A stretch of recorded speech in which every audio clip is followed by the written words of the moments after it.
നിയമസഭാ സമ്മേളനത്തിന് മുന്നോടിയായി ഇന്ന് മന്ത്രിസഭാ യോഗം. ഗവർണറുടെ നയപ്രഖ്യാപന പ്രസംഗത്തിന്റെ കരട് യോഗം പരിഗണിക്കും. പ്രസംഗം തയ്യാറാക്കിയത് 5-അംഗ മന്ത്രിസഭാ ഉപസമിതി.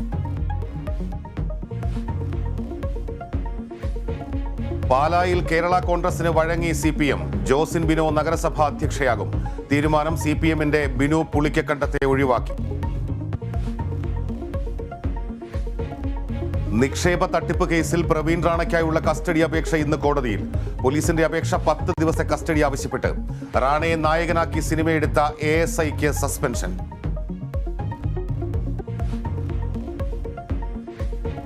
പാലക്കാട് ധോണിയെ ഭീതിയിലാഴ്ത്തിയ PT7 പിടികൂടുന്നത് വൈകിയേക്കും. കാട്ടാനയെ തളയ്ക്കാൻ 3 കുങ്കിയാനകൾ വേണമെന്ന് ദൗത്യസംഘം.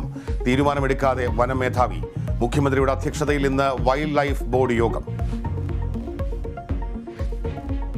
ഫുട്ബോൾ ലോകം കാത്തിരുന്ന സൂപ്പർ പോരാട്ടം ഇന്ന്. ക്രിസ്ത്യാനോ റൊണാൾഡോയും ലയണൽ മെസ്സിയും നേർക്കുനേർ. സൗദി ഓൾ സ്റ്റാർ 11 PSG പോരാട്ടം രാത്രി 10:30.